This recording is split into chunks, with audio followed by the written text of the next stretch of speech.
episode of Impossible Equals Impossible, the second episode of 2024. And LinkedIn has been a really interesting place the past couple of weeks. A lot of tech issues, a lot of glitches. First, I want to say thank you so much to everybody who is showing up. I apologize, there were some tech issues, and that is why we didn't start at 8 o'clock. But we are here now, and it's a really important point that there's always going to be obstacles and challenges, but just doubling down and still continuing to show up, right? One of the things that I talk about a lot over the past quarter, 4 months, is this idea of no 0 days. And as long as you show up for yourself, you'll never have a zero. But I'm really excited for this conversation tonight because there won the title, right? Everyone is recovering from something. Um, so many people are dealing with a lot of challenges. I know this was something that I experienced a lot, especially through the last half of 2023. And every single time coming into a new year, right, people are always trying to focus on New Year's resolutions and all these type of things. So really excited to get into this conversation tonight. But I'm so excited for the guests that I have tonight. It's this incredible conversation about when I really created this show. It was about inspiring people to chase their potential instead of accepting their reality. And before I get into the bio and reading you about my guest, we she's been a wonderful friend. She was my first one-on-one client. When she comes on, we can talk about how we actually met. But really, like, she was one of those people that really validated for me kind of why I do the work that I do on LinkedIn. Her story is absolutely incredible and inspiring, and I cannot wait to unpack that conversation. But with no further ado, so my guest tonight is Michelle Whiteside. Michelle is an exceptional human who has an inspiring story of overcoming addiction, codependency, and a traumatic childhood, as well as toxic relationships. She's a mother to three, a keynote speaker, transformation and recovery coach. She works with youth in schools, and she's been a hairstylist for nearly 30 years that has allowed her to thrive as a coach and effective communicator. Her mission is to inspire individuals to take control of their lives, break free from all that holds them back, and manifest success on their own terms, like she's done for herself. And like I said earlier, she's also my first one on one client. So without further ado, I bring on my incredible friend, Michelle Whiteside. And there we go. Michelle, thank you Hi. so much for being Oh, here. It is so awesome to have you, and I'm really grateful to have you on the show. thank you, Paul. What a uh, invite or leading into everything that you said about me. That's really great. I love seeing you here, and when I hear your voice, it makes me right. It's awesome. Thanks for having me. Yeah, absolutely. And you and I've been working together for about a couple months, and it's so interesting, right? Because so many times when you meet people, like, a lot of people are like coincidence and all these type of things. And before we kind of get into your story and all these things, I just want to share kind of a really cool story about how you and I met and how we started working together. And it was, so I joined Owl, right? A lot of people know that I've done a few audio events with it, but it was really this cool platform about networking and allowed people to monetize their experience and expertise. And you called me when I first joined, and I had a glitch, and I couldn't answer the call. And I was looking at her profile. I was like, darn. I was like, this was something that I wanted to have, and I was waiting for you to come back on, but you didn't come on for like a couple weeks. And then it was like a Friday night, I remember. I think it was a couple weeks after you had called. We were able to connect, and you and I had a conversation for, I think it was like 70 minutes or so, just kind of getting to know each other, and I was just giving you tips and value on LinkedIn. And it was just kind of a situation of, I wasn't gonna stop. Like, I could talk about LinkedIn for hours, and I was like, Michelle, like, I think we should work together. And it's been an incredible journey of what you've been able to accomplish, right? Getting speaking opportunities. I think when we started working together, you had like 100 or so followers, and now you're up to like almost 500. But I think the biggest shift for me that I've seen is you've really kind of started owning your story more. I remember on one of our first sessions, I asked you, like, that was one of the questions. Like, okay, so tell me your story. Like, that was our session. And you were just like, oh my God, right? You didn't think it was anything special, but it was such an empowering story. And I was like, yeah, that's this story of impossible to I'm possible. And what is so fascinating about it is I'm really curious to learn about, one, how did you get to where you are today? But before we get to that, why don't you tell us who is Michelle Whiteside? Who Michelle Whiteside is now and becoming, and it's a work in progress. I love what you said about our meeting, and I think it's so funny. There was a glitch, and there was a glitch tonight. um, but I have to say, I was new to Owl, and I was told to reach out. I remember going on a walk and leaving a message, and then you called me back again, and I just kept thinking you were so nice, and you were telling me so much stuff. It was like firework, like all the stuff that you knew, and you spent that time with me, which was so thoughtful. And I felt like I knew that from then on that we would be working together, and my friend. And it is awesome. Who I am. I am a lot of things, like a lot of us, and have a lot of life experience. I don't mind saying I'm 53 years old. I have 3 kids. Um, I have been a hairdresser for 30 years, and I've done a lot of other things. But really, who I am is a young woman who has really gotten to transform my life. And I have to say, with the people in my life and how people see me. So, as you said, my story doesn't seem like much, and we don't realize how much stuff we go through. And when you do that, it's almost a very flippant kind of way to validate and go, "Wow!" Take a minute, and I go, "Wow, that's true." And I get kind of choked up because I don't really look at it that way. Um, I am someone who loves working with people. I've always helped people my whole life. I didn't realize a lot of the things that I know now about helping people and how I was coming from.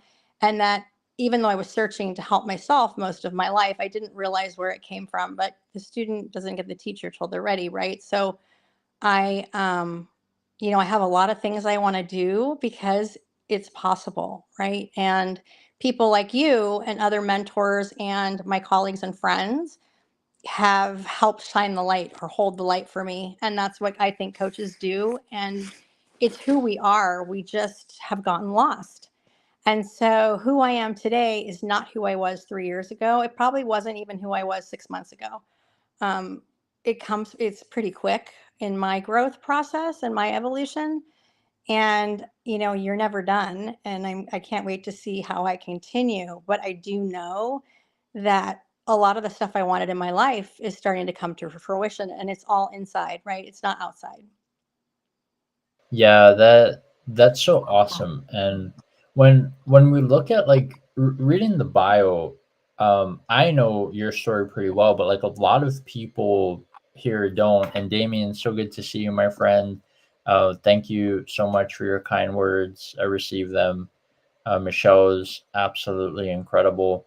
But we talked about how you had a really traumatic childhood, right? And there were a lot of things that you had to overcome. Like one of the reasons why you became a transformation and recovery coach was because of your a lot of your own challenges, right, with addiction and codependency and a lot of these different things. So talk to us a little bit about kind of like your childhood, and then how has a lot of the experiences and adversities kind of made you who you are today? Well, they had everything to do with who I am today. I didn't know that I was in an abusive home because it looked normal and because it felt normal to me. Um, and when I grew up, I was raised by a mother who was, I hate using the word narcissist, people throw it around, but really an emotional, manipulating, cold um, parent. I'm very emotionally unavailable and very critical, right? And so being a young kid growing up in a very affluent area, I always was in special ed classes. I had trouble in school, and come to find later on ADHD. And I don't know if necessarily I did have learning disabilities or it was that, but then on top of that, so I had a lot of you're a bubblehead, you shouldn't go to college, you should get married, and constant. And so I just thought she was critical, and I had no idea, with the gaslighting and the always trying to be the good girl and always falling short because I was always having a really hard time. I remember being taken to therapists, and the therapist would say, "There's nothing wrong with Michelle." And of course, I didn't hear that the roundabout way later. And, I carried that with me because I really did feel different in the first place, and didn't have a lot of friends. And then I come home, and then so I always thought there was something wrong with me, and that if you were to find out and get to really know me, that you would think I was crazy because I didn't understand that all the things that I was being told weren't true. And then of course my outside life kind of it filled that in as well. I was always trying to be something that I couldn't get to, and as I went along, I realized that, well, I look back that, I was really good with people, and especially adults because I was raised with adults. And so I got a job really early, and I was shutting down all of Nordstrom. I was in loss prevention, and this is someone who was a bubblehead and all of that, but of course the ADHD. But I didn't know any of this. And all the while, I was learning that I could be really very much talk to people and help people. It became something I depended on for my identity because it was where I felt enough for a minute. And I do believe that has a lot to do with my getting involved with drugs and alcohol. So not only did I have the trauma of growing up, I didn't realize that and all the stories, but I also was trying to get love in a certain way and be enough in a certain way that worked for me, but it never worked. And so I was really, really unhappy and didn't know that then. And I do believe it was a lot of part and my ADHD of why I started drinking and using. I still had high functioning jobs. I got placed in, like, I did Macworld and all that for inside sales for a computer company, and I did loss prevention, and but I also found drugs and alcohol. So as I would do those things and I would clean up and do all that stuff, I would get lost again. It was keeping my story, my belief system, keeping it going. And I really did believe I wasn't intelligent. I did believe that everybody had some kind of playbook that I didn't have. And when I used drugs and alcohol, especially certain kinds of drugs, I felt normal because of my ADHD. So, it got really bad. And of course, I went to places that we all go to. And there came a time where it was one way or the other way. And I came back to my hometown, and I got sober, and I went to beauty school, and my life started to change very quickly. I got really caught up in service and helping. I still didn't realize that place of taking care of everybody and that place of wanting to be loved so badly, it was going to rear its head again. And even with kids, bring me back out and bring me through bankruptcy, bring me through a marriage of 27, 28 years that I didn't see what was going on because I thought there was something wrong with me. It couldn't be that there were some mental issues going on that were very similar to how I grew up, but I didn't know what I didn't know. until a few years ago. So, and there's been, in all that time, there's been travel, there's been, there's been this and that, my children, but there was always still that underlying thing, even sober, until I started doing the other work, because I've been working on myself my whole life. I always say the Louise Hayes book in my back pocket while I was partying. Um, and it wasn't until I started going to coaching school and started learning more about different stuff that I started to realize, oh, and with the help of one of like my best friend, she was my coaching partner, and we'd have to practice. And it was the Health Institutes and then the master's program and all of that. And I didn't know it was working on me, because I didn't realize it was a self, development school at the same time, which was really great because I do that with my clients. And little by little, I started to change and things started to shift. And I really do believe, like, what I gained from 2023 is like, I really do believe I'm intelligent. I really do believe that I'm enough. I really do believe that I have a very big purpose here.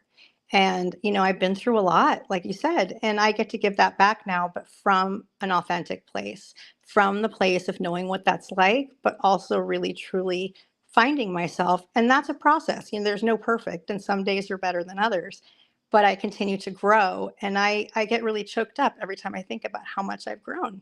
And it sounds so funny coming out of my mouth, but I mean, and it's all internal, right? Because I can do the look good on the outside, but inside, you know, I have a life now. And I said that when I got sober. It's like more peeling of the onion, but really, the more work to be done, right? Yeah, absolutely. And I've gotten to see your transformation. Oh shoot, we have static. I'm gonna mute you really quick, Michelle. I think that might fix it. Okay. Okay, no static. Okay, good. I'm blown away by just the transformation that you've had in just a short time, because you when we're talking about this topic, right, of everyone is recovering from something. um One of the things that I shared was that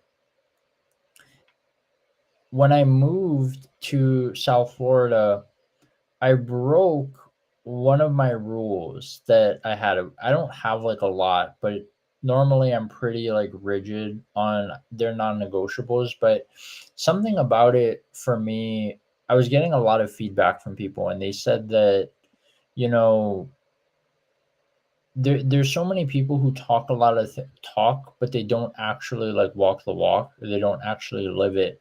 And what I found was that there was a lot of shame that I really had to kind of release from last year, whether it was leaving behind my finance career, or having to ask people for help when I was always the one that was helping other people, whether it was money, time, resources, whatever it was. And that was like a really freeing thing for me, because I realized that one of the reasons why people are always like recovering from something is because people are always chasing something. And what happens is that when you're chasing something and you don't necessarily get it, which in many instances is what happens to a lot of people, then you kind of have to deal with that fallout of, oh shoot, I worked so hard for this and I didn't get it. And one of the huge turning points that I made personally in 2023 was this idea of stop chasing and start being. And what I can see more in you, in a lot of the content that that you post, and a lot of like the way that you and I exchange, whether it's on DMs or voice notes, whatever it is you're really starting to kind of be more in your experience, and kind of not only own your story, but also own kind of who you are. And one of the points that I wanted to make before I hand it back to you is that I think it's really important for people to understand that who you are is not what you do, right? Like, and that needs to be a huge distinction, because there's a lot of people that look at their title, or the the duties that they have or the money that they make and all these type of things, and that is like their identity. And just seeing you kind of transform on your journey has been so beautiful to see. And yeah, it's just awesome. So I will unmute you if you want to. Thank you. Thank you. You know what? I was just thinking, I remember one of the things I said to you in the beginning. It was so profound how the way that you talk to me, because this is what we do for each other. And it's just the few words that people never forget. That's like with even with the kids. Like I remember that one teacher or that one friend, and you had said something the way that you had believed in me. You barely knew me. And I went, but I could feel you and I could feel that it was authentic. It made a huge shift in me as the other people in my life have done. And people don't realize that when you tell the truth of what you see about the person or what they bring to your life, it can make huge, huge shifts. My identity was being, the top of my game in the colorist field, like here in my town. And when COVID hit, that all crumbled. Like everything was leveled, I do believe, divinely inspired. I mean, everything was gone. My business was gone 7 months out. My marriage was been on the rocks a lot longer, but was really out the door. My son had moved out. I mean, it was really basically everything was taken away in order for me to rebuild. And that place of identity, the world is so used to that because sometimes it's almost like you hide behind that because recovering from everything. Like people are recovering, whether they know they are or not.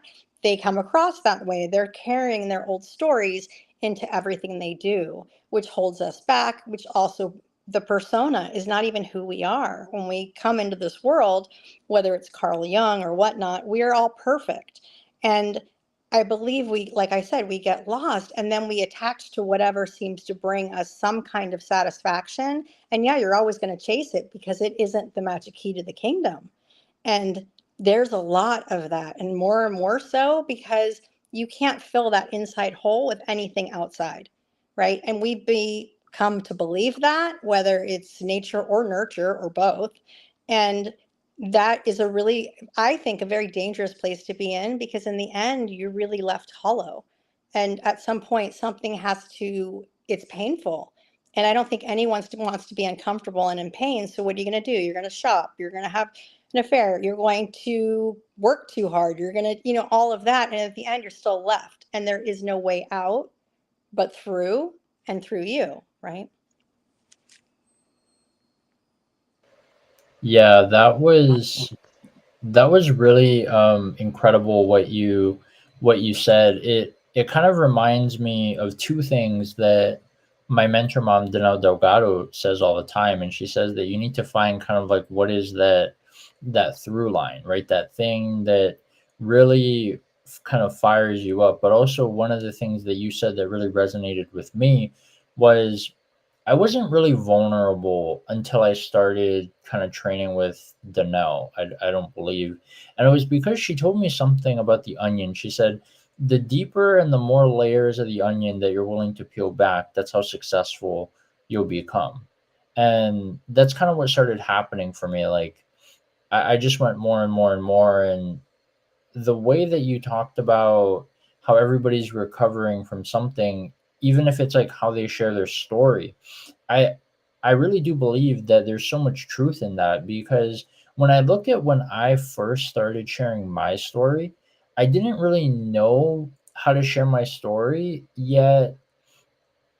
Now looking back, it's easy to see why when people share their story, a lot of people look at it as, oh, this person's still a victim. Because in many ways, the way that you tell it is kind of coming from that place. But what I'm really curious about, right? We're talking about this idea of impossible equals impossible. You've done so many things in your life that you probably thought were impossible that you turned into possibility, right? I'm possible.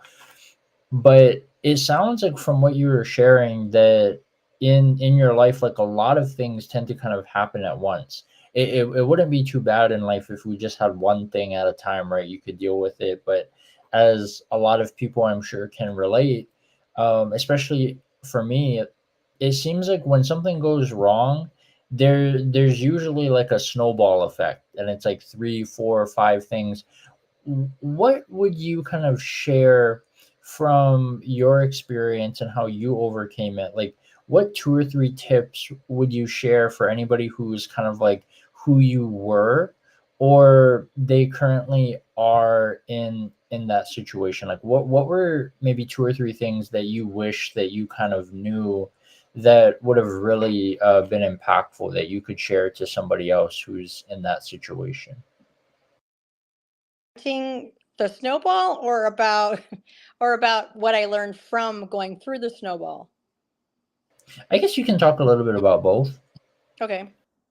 Um, well, preventing, I do believe the universe sometimes, I heard somewhere, I think on a LinkedIn audio, about the universe will either touch you with a feather or knock you out, kind of thing. And I do believe that in the spiritual gate, that when you don't take care of certain things, or you go run away from your fear instead of walking through it, note to self, that it tends to come out later. Like, you can't run and hide from whatever that is. It's going to present itself, right? Even if it's not conscious, you have an inkling. And so I think that is actually what comes to fruition. No, it wasn't, I didn't cause COVID, and no, but all the ducks were such in a row. And in order to try to prevent that, if I look back, I wouldn't prevent that now, though, right? Because I wouldn't be where I am now. And I even look at you and see how much you've grown, even in the time that I've known you, because that's how we see growth in ourselves, is by looking outside of us, right? And it's, I mean, yeah, I mean, I'm. It's almost like I look back sometimes, even now, and I mean, I don't even know. It's like another world. It's seriously. I look back at my life and what had happened, and it doesn't even seem like me. I mean, it seems like elusive. I'm like, that seems like a whole nother lifetime. And so, to be honest with you, yeah, it was hard, and yeah, I just kept leaning into what I knew, but there's a lot of trust and faith that comes in. And I think that's the biggest lesson too, that when there's adversity, especially when you don't know what's going on, to really lean into that. Nothing outside of yourself. Support is good outside of yourself, though. Good support, but that everything that we go through, every little thing, is for our highest good. It is to bring us XYZ. I don't know where to, and that's the other thing. The outcome doesn't matter, but the fact that I have enough now to know that when things get tough, and trust me, they get tough, that there's lifey things, I can go not to fear and realize that in the end, it's actually pummeling, pushing me toward where I need to be. I wouldn't be working with kids. I wouldn't have the connections and the friends I have today. And I wouldn't have me the way that I am today, because I do believe anything is possible. And I have some big plans, and I'm kind of like, wow. And I'm like, that why not? Go bigger, go home, right? And that for me is huge, because I also know I'm capable. That's the difference too. We see the reason why we go to those outside things is because the inside part doesn't think we can do the possible. We don't have that card, right? So I guess I would tell someone, if you're going through a lot and it's snowballing, there's something really good coming, right? Something, the bigger the stuff, the bigger the gift, and you may not see it, and to trust and to write down all the places that you did create your life. I actually did that, where I do that with clients too, to write down, like, my salon, my this, because we don't see that we have done those things. So you are master of your life. You can create your life, because we are um, the captains of our own ship. I do believe there's something greater too. We're not in control, but the footwork and how we do that, we are that, and we can, right? Does that answer the question, I think, a little bit? Yeah, yeah, powerful. Um, where where I want to go next is you talked a lot about how personal development has been a crucial part of not only your transformation but just your life in general, right? And everybody knows who watches this show that I've been obsessed with learning my entire life. Like it's one of my non-negotiables. Learn something new every day and impact at least one person. In many days, that's kind of what intrigued me so much about this idea of no zero days that I've been talking about a lot. And I'm really curious for you, like you've invested a lot in personal development as well. Like who has been the most impactful person that you've met on your journey, and what was the most valuable lesson that they've taught you? That's a tough question. Ugh. There's so many. I mean, I'm at one hand, but there's so many people that have impacted me and changed my story of who I am, or just kind of molded. And they're all, I don't think I could do that either without them and the things they have imparted to me. But I giggle because I think, and okay, I'm gonna say it. The one who's really impacted me the most is myself. That's the deal. And that to me is huge. And I know that if I can do that, anybody can do that. Because this girl, ripping and running and being so not who she was, is very different now. And if I can do it, anybody can do it. You just have to have that willingness, right? The no zero day, that you have to you make that decision and not be attached to the outcome, but to show up. And like you said earlier, which is I've been thinking about a lot because I had mentioned it and then you mentioned it and now I mentioned it, is about that place. If you want to do something or be someone, an entrepreneur, or whatever you want to do, it's almost like until you are there, you can fake it till you make it, right? You can act as if. So you think that, maybe an entrepreneur, do you think they can sleep all day? Or that's not really going to get you to your goal. And it also doesn't foster self-trust. And it doesn't foster how you take care of yourself. That's that reparenting thing, which is really important for that place of who impacted me the most. It's me, right? But I couldn't see that without the tidbits from here and there. And I too am a seeker. I love learning. I always have been that. I can't get enough. But you can only integrate so much as you can take in. And sometimes it's just by doing too and taking time for reflection. So I would think it was me. That's an incredible answer, and I one of the things that I love about what you said is that you you never know, right, like where things are going to go. And this is one of the biggest shifts that I've really made on LinkedIn, I would say, over the past 6 months, is that it's this idea of removing expectations and just serving people, right? Like how you said, not being attached to the outcome. And one of one of the things that's so interesting to me, when I was actually kind of surprised how many people are kind of like people pleasers.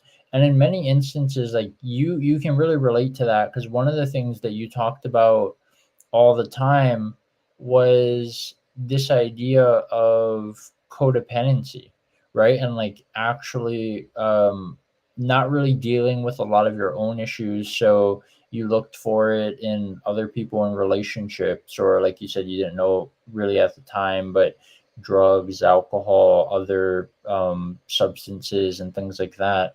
What have you found that has been one of the secrets to overcoming codependency? And one of the things that's so interesting, right, is I always ask a lot of people who are people pleasers, and because they'll always be like, I'm a people pleaser, but I don't really know why. And for me, it's instant. It's because of indecision, right? You become a people pleaser because you don't want to make a decision. You don't want to kind of choose one or the other, and you're like, oh well, there's a lot of like misorganization, right? Like people don't really know kind of where they're going to go. And that was a really interesting thing that you and I had talked about on an audio event, was really educating people about codependency, because I didn't realize it. But for me, my codependency was my addiction to like working. That was how I kind of buried a lot of my emotions and feelings. I didn't want to deal with anything. And what I didn't realize is that in many instances I was probably existing asleep, as I like to say, versus living awake, alive, and intentionally. And I'm kind of curious for you, like, what are your thoughts on that? Like, what would you say to that? So, yeah, I mean, you can actually, I mean, cleaning, like I would, and I did this when I was healing in the very beginning with my separation and so forth, that I would keep myself really, really busy so you don't have to feel, right? And we can do that in a lot of ways. And people pleasing, because there's people pleasing and there's codependency, and it's always the one that kind of scratch my head and go, what comes first? And I actually think my concept of what the reason the difference is trauma, actually, I believe. Um, because people pleasing is one way, and then codependency is a whole different animal where you're people pleasing, but like that place of indecision and people pleasing when someone codependent, um before we're in recovery, and it actually is one of the things in the DSM that can actually be cured. It's the only one. It's a type 4, which is pretty heavy duty trauma and so forth, I believe, is the number for it, but it's a 1. So basically you can actually, it's called self-love deficit disorder is what codependency's definition from Ross Rosenberg, great book, talks about in The Human Magnet. And it's basically that, so because we don't love ourselves, this is a layman kind of way to say it, that we go out and we find that we're enough by helping them because we get our identity and it makes us feel better about ourselves. But it's also the fact that we don't want to feel uncomfortable if something happens out there. So we'll just take care of it, right? So it's the same place of not wanting to make a decision. You don't want the conflict. You don't want them to feel upset because it's going to make me feel bad. It's actually not even about them, right?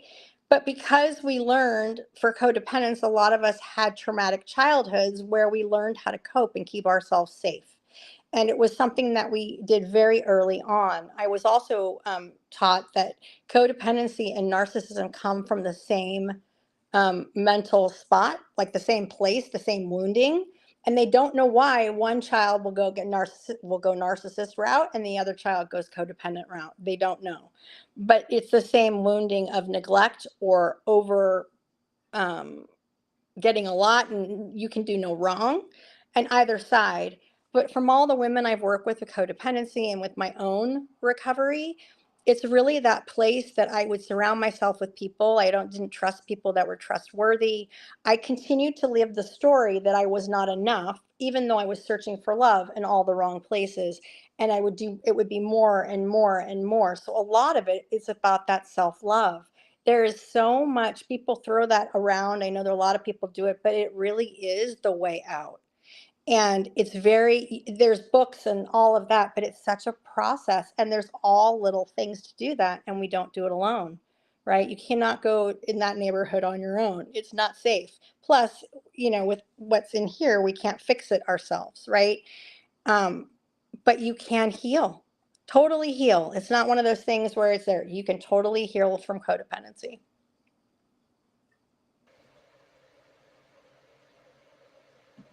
Yeah, wow, what that was so insightful what you shared. And one of the things that was really interesting, I'm not sure if you were able to catch the episode, but I want to say it was probably like a month ago. I got to have Kathy Lecky on, and she's a her I think she's like a self-care coach, I'm pretty sure is her title. And she did an incredible TEDx talk about the choices that we make. And it was really interesting because she talked about how, for me, when I look at self-care and self-love, I looked at it as self-care is kind of like the temporary thing, the thing to put the band-aid on it, whereas like self-love is the permanent thing. But it was really interesting how she explained it, because she kind of looked at it as like it was one and the same. She's like, you don't get to self-love until you have self care. And that was like one of the things that I took away from what you shared as well. So it's just really interesting. Like this is why I love having these conversations, because that's not, my area of expertise or study. So it's cool that you get to learn from other people. You get to take, sometimes it's really just like those 1, 2 tips that can really make a huge impact on you. And where I want to go next is, and this might be a bit of an emotional topic for you, but I think it's so important because it was such a crucial part of your story. Talk to us about how you became a speaker, because I remember when you and I started working together, and I always asked, right? Like I ask all my clients, why are you on LinkedIn? And you started getting like really emotional just talking about how your journey to becoming a speaker was and like what that really entailed. And I want you to kind of share that with people, because I feel like you don't really understand kind of like why, or like why people do what they do until you get like that vulnerable reason, right? Where it's like there's something powerful in there. And yeah, I want to hear what you have to say. Well, first, I want to say that self care and the self love thing, it's so true. And I love she nails it too. Like that's true. But how do we know that? We never learned how, and it's okay to even self care. It's you're being narcissistic, you're vain, you're you know what I mean? We didn't learn that. So we have to relearn, right? Um, so I think you're talking about, I thought you were gonna bring up something totally different. But I think it's about the LinkedIn, how I didn't think I belonged on LinkedIn. That story. I think so. I think it doesn't feel vulnerable to me now, which is so funny. But I don't even know how I started speaking because I speak in the rooms, right, in AA, and I do all of that, and I've done that for a really long time. I've always taught, right, like even when I was younger in the docent program, and I always did that. And it's really one of those things that's really uncomfortable for me, or was, it's still not the great, really comfortable, because how, what are you going to think about me? And I'm not smart, and I'm going to look like an idiot, like all this stuff, right? And I started taking little videos because they say to do videos when you become a coach. And my friend told me just do a little one and then record it and do a little one. So then I went on TikTok speaking because nobody would know me. Well, there's people on there now that all know me, and that's okay. But with LinkedIn, I really didn't feel good enough to be on LinkedIn. I thought that everyone there all went to college and they're all businessy and corporate CEOs. And I mean, it still astounds me. It's my favorite, and all my buds. I mean, I just think it's so funny. But I really didn't think I was good enough. I just didn't. And this wasn't that long ago, but I didn't. And I still showed up and I went to audio events and I learned to talk, and my people that believed in me, and then there were things that I knew about, and you didn't see you, that's a good one. You feel safe. And it's just kind of organic, it's kind of like what I tell my coaching clients, the things that I make them do. It kind of go, huh, you go, it works, right, because I've done it. But I really did feel like I didn't belong. And I belong, I have a seat. And yeah, and I like speaking. I mean, as you know, I talk, I can speak. But yeah, I mean, that's really how it all started.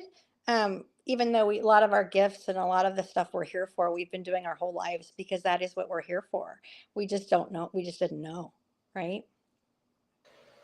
Yeah, I remember like one of the fascinating things from our conversation was when we were talking about how you've been a hairstylist for 30 years. And I was like, wait, I was like, Michelle, this is why you're such an incredible coach. Like you've literally been coaching your entire hairstyling career and you didn't even know it. And what I think is so interesting, right? When I look back for myself, even the work that I did in finance, for me personally, I just don't like the label of a coach because like everybody's a coach and an expert and all these type of things. So I'm always using like different terms. Like I was using strategist when nobody was using strategist, and now that people are using strategist, I had to think of a new term. But at the time, I would always look at it as a strategy, and then when I looked back, I was like, oh wait a minute, I've been kind of doing this my entire life. Like I always did strategy when I was in finance and this or that. And now on LinkedIn, a lot of it is strategy. And the unique part about it is that there's so much innovation with strategy because each person that you come across is different, right? Like I don't think I've ever had two clients, especially on LinkedIn, who are like the same. I've had some that are like pretty similar, and I'm like, oh yeah, you both need to like connect, right? I remember when we did my audio event workshop, and you and Tanya were one of the people that met, and then you guys started collaborating and doing your own audio events, and you did other audio events with like other people. What has that experience kind of been for you, not only on like a healing journey, but for your for like your soul part? What would you kind of share on that experience? Like what has the audio events kind of meant to you? Um, so the audio events are amazing. And I do believe, like your strategist, I don't like the word coach either, practitioner, I change it, whatever. I'm not sure what that's about. Um, but the audio events, so yeah, Tonya, like she's my soul sister, right? Like the people that have come in, and I believe everybody comes in my life who are my tribe because that's what I attract. And I'm always like, you too, and it just blows my mind. The audio events have helped me and heal, and it's helped me learn. Like I learn so much. Like there's a couple of them I don't miss every week. It's like it's like a meeting. It's like what I go to keep myself spiritually fit, but it's also because I'm learning also. And then I can bring in, and I've had to be uncomfortable if I want to say something and push myself out there to maybe have a difference of opinion or to bring something, but they've all been very safe. And because our collective, the ones that seem to come to our tribe, and then we have new, it kind of builds this place for us to really grow and learn. They're fabulous. I mean, I think everyone needs kind of like that kind of forum in their lives where almost like not a sounding board, but you're also these ideas and they go down different. You could be starting here about self love and you end up here about poverty here. I'm serious. And it's just unbelievable. And now I get called on, and which is kind of funny. I'm like, I'm trying to hide tonight, but I don't. I always have to say something. But it's so funny because it was so uncomfortable. And um, and I felt like once again, everyone knows more. It's that same thing. So you're rewriting belief with the audio events. If you're someone like me, people pleasing and want to appear that you have it all together and so forth. And then what I find is the more I don't have it all together, the more people connect with me because it's true, we're all human. And some of us are better here or better there. And that's like the same thing with like looking at those strengths as a kid, like what you really love to do, that's your passion, and you get to hear other people speaking about their passion, which is really the gift of igniting because that's what we're here for. And you can't go wrong, and you help somebody in that room hears something, and later I'll go back and talk and say, hey, that really touched me. And those are the people that have become my friends.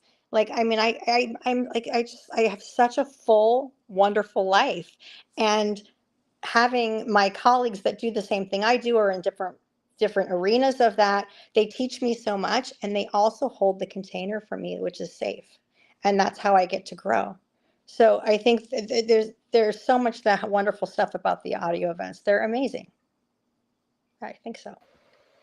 Yeah, absolutely. I couldn't agree more, but I'm a little biased. I've done hundreds of those events at this point. Um, yeah, this has been such an incredible conversation. I'm really curious for you, right? Like this idea of being kind of like a narcissist, like a narcissism. what can you share from your experience, right? Because I find that in many ways there's like a really fine line between people who are kind of like narcissists versus like people who are just like really, really, really, really confident. Because in many ways, like it kind of comes off really, really similar. Um, and I actually had an encounter with somebody who was, and I didn't realize it, right? And for those, for like other people who are maybe watching this either live or on the replay, what would you kind of share with them? Like, what are some things that you can use to know, like, oh, outright, like that person is a narcissist and a red flag, and yeah. Well, this is a huge, should be a whole nother talk.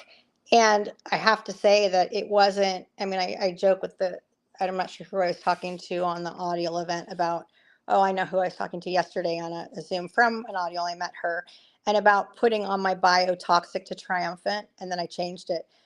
But I'm really glad I did, because for me, it was actually me stepping into what I've been through, with my marriage, with everything else. Like I was trying to be, that girl that didn't. And so I just want to say that there's no shame, and also it's okay, right? And so because of my mother and my relationship, I did a lot of research and I did a lot of work around this subject. And there are several kinds of narcissists. Really, we all have narcissism. We all have things that are narcissistic. It's just part of the spectrum, right? And there's covert passive aggressive, there's vulnerable, there's grandiose, there's malignant. I'm very well versed. Um, but at the end of the day, the confidence and the arrogance is very different, um, when you're on that sociopathic spectrum.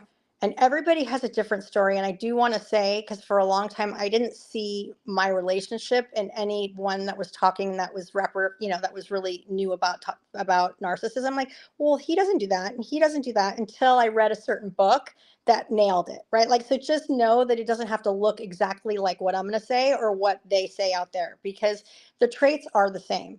They all do the same thing, depending if they're grandiose or covert. But there's certain things that are red flags. But see, it won't say that they're a narcissist, but it's red flags for you, right? There's certain things about not being able to take the word no, not being able to say sorry.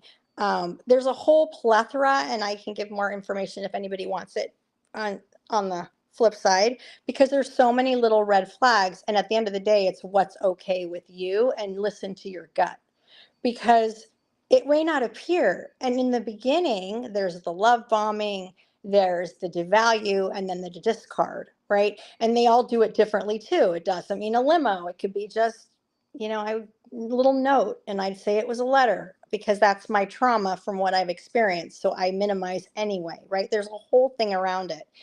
And you can work through this, but not alone, right? And you should be with someone who is versed. Um, but your gut tells you about this, because there's something that's incongruent. It doesn't match up. There's a very difference of someone who's, excuse my French, an asshole or arrogant, to that someone who has narcissistic traits that are part of who they are, and it won't change. They don't change. There's some like some stuff that say, oh, well, no, it's not something you can grow out of, because they don't believe anything's wrong. They think they're fine. That's another thing. There's no, not everyone's emotionally aware, but there's no other. It's only them. Very self-centered. And alcoholism, in using and drinking, not in recovery, some in recovery, but can also have the same traits. But the difference is there is a clear, um, they can't feel empathy. There is no empathy, which we say the world needs more empathy. And we have a very narcissistic society in some ways, but it's changing, and it's changing rapidly, because people are waking up with a lot of empathy and with a lot of compassion, first for ourselves and then outward. So there are so many red flags, as they call them. And in the beginning, it's hard, because everyone always puts on their best face forward, but your gut will tell you. And, the one is the no one. Like in the very beginning, you can ask a question, and if they don't like no, it tells you that you don't say that you're a narcissist. We're not supposed to do that because they're not diagnosed by a doctor. Emotional and manipulator was the word that my therapist had helped me with back when, because that's what it is. It's emotional manipulating. And you can have BPD or antisocial behavior or narcissism. And you can really go down that rabbit hole, which is good to educate yourself. But then the real treatment is the working on you, because most of us that are attracted to that type of person, we have issues to deal with who we are about taking care of ourselves. The book I was talking about was The Human Magnet by Ross Rosenberg, and it's about being that, it's scientific, that it's like you're the fixer and they know you fix. This is all even subconscious. It's not even on a conscious level, right? But as you heal, those people won't even be attracted to you anymore. That's why, be what you want. You have to be those things to attract those things. So being mindful where you're at and what your intentions are and what you really want, and then just listen and, you know, just to be aware of how your body feels, right? It tells us a lot of information. Yeah, wow. You dropped so much value there. And it's interesting because self-awareness was the takeaway that I had talked about earlier that I really took from 2023. And the part that I find that's kind of ironic about it is a lot of the people who think that they have like a lot of self-awareness are the ones that truly have like none. And it kind of reminds me of this quote that I love from Walter Payton, and it says that when you're good you'll tell everyone, and when you're great they'll tell you. And the part that I find that's so ironic about self-awareness is you really don't find out whether or not you have it or not until you're around people. And you see that a lot of the people around you don't have self-awareness. I love traveling public transportation because it's the perfect example of how much people lack self-awareness. Like you have a neighbor and they're just like blasting like music or something right in your ears, or somebody tells the people to do something and people don't listen, or what happened to me actually, it was really interesting. I was on a train to go to Jacksonville to spend time with my family for Christmas, and I was trying to finish writing my book, and I was listening to music, like I had stuff in my ear, and the lady next to me kept like tapping my shoulder and wanting to like talk and have a conversation. And it was interesting to me because I've been practicing a lot of self awareness. Somebody has they're doing something, they have their headphones in, like usually it's a sign not to bother, right? And it was just really interesting to me to see how people are so different. But you brought up the final place that I wanted to go. So 2024 for me, the word, theme, area of focus, however you want to slice it, is intuition. And I had talked about how every single year for me has been different, and this year especially, I was really fascinated and excited to attack 2024 because I was really intrigued to see what an entire year would look like when I listen to my intuition. And I know for you, like there's a lot of like deep spiritual practices and all these type of things that you practice to strengthen your intuition. I'm curious for you, like if somebody is trying to get to that point of learning to kind of trust their intuition or start like living. One of the things that I had learned, it was a quote from John Gordon, and he talked about this idea of living through your heart versus your head. And he was like, that's pretty much what intuition is, when you're just being, right? You don't have to think about a lot of these things. You just be in that moment. I'm kind of curious from your perspective, like you've done a lot of practice, you do various spiritual things, emotional, mental trainings and things like that. What would you kind of share to somebody who wants to start living their life through their intuition versus kind of just in their head like so many people do? Well, the heart, just saying, the heart knows and the head doesn't. And when you follow the heart, yes, but that's hard in the beginning to know the difference. It's also hard to know the difference between intuition and fear, and which one are those. And the difference between those two, I'll tell you before the tip. One of my tips is that fear is hurry. You got to go now. Intuition is very quiet. It's a lot quieter, and that's where the doing mindfulness exercises helps. But I learned one that's fabulous, and I give it to everybody. There's two I'm thinking of. I'm going to give you one, and maybe the second one as well if we have time. But the first one is, if you think about a situation that you know an yes answer to, like you know that your name is Michelle, and you close your eyes and you say, "My name is Michelle." So you know you're going to answer yes. You can feel what that feels like in your body. So I want everyone to go try this. I don't know who's here. Go try it. And the same thing with a no. So I know that no, my name is not Pink, like my dog. And you can feel what happens inside the body when you answer yes and you answer no. So as you go around, you can practice. This is how, and it becomes more part of what you do once you practice, right? You can feel in your body what the yes and what the no is to the answer for yourself, right? You can actually really viscerally feel it. You can do it also standing up, was my other tip. I have tons of them because that was something I'm with my sign. I should be intuition, but for someone who doesn't listen to themselves all their life, it's a whole thing. So it's practice and just to ask that question. And so you start to get in tune with what your intuition is telling you and nature and getting quiet. I mean, there's a lot around it, but we try so hard and then we miss that our intuition's been talking to us our whole lives. We all have gifts, we all have things, but we just don't listen. Just like we don't listen, a lot of us don't, we see red flags and we keep walking too, right? And so if you do, I love that one because for me, that had a hard time getting into her body for a really long time with trauma, for a lot of us, it's hard. And also with codependency, with people pleasing, we're always out here. So how do I know that my stomach doesn't hurt? I can go to the store. Let's go. We don't listen for so long. Your intuition is going to be really quiet. And when you start to listen, I believe it gets a little bit louder because it knows, okay, right? And that's not your relationship with yourself.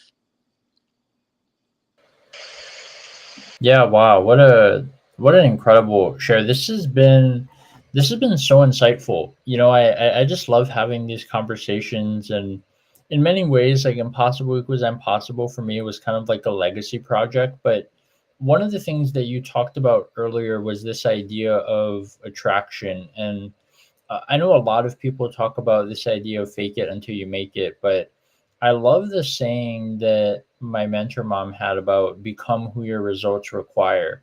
And what really kind of blew me away over the past 3 to 4 months is a lot of the clients that I was getting, I was attracting a lot of people who had this story, of impossible equals impossible. And it was fascinating when I would connect with them and I would realize like that was really what kind of taught me that impossible equals impossible is really everyone's story, right? It wasn't just mine. It was just that um, I was in that place of I hadn't met enough people to really see, right? I didn't have the self awareness that this is everyone's story, and yeah, this has been so incredible. Before we go, Michelle, I'm gonna hand it back to you. I'm gonna give you the full screen. So, any final thoughts? Anything that you want to promote, share, say, whatever you want to do. It's up to you. And yeah, thank you just so much for being here. It's been a pleasure having you. And yeah, I will hand it back to you. Wow, full screen, but I can't see anybody. So see, it's all about what's inside. So I guess in leaving, I just want to say thank you so much, Paul. I love you so much, and you've been one of those people that have changed my life, right? And a lot of you, I don't know who's here, but I'm sure a lot of you are part of that tribe as well. and people that I haven't met yet, because it's all energy. And I believe, as Paul said, like, people come to me that are going through the same story or need help, and it just amazes me. I just really believe is divinely inspired. And I think I just want to leave in part that there is no wrong way to do anything, and that, there's always an answer out there, and to be really compassionate. Like, we're like, oh, I'm going to try this and I'm going to do this. And then we go back to the way that we used to do that, like that whole perfectionist self sabotage thing, right? And so I think your why, your purpose and what's really important to you, that deep place that it's there, and let people believe in you till you believe in yourself, and keep on going, because you've got this. It's that go big or go home. And it isn't a dress rehearsal. And even if we come back, we don't remember. And some of us aren't going to. And um, yeah, and then wait for the miracles and hold on to your hat. And always gratitude, gratitude, gratitude. Um, and that's hard when things are tough, but you can still do that, because really, I think we have our relationships and our dog and our connections and ourselves, and you are your best resource. Period. End of story. Over and out. Yeah, it was so awesome, Michelle. Thank you so much for coming on the show. It's always incredible getting to interact with you and hear what insight that you have to share.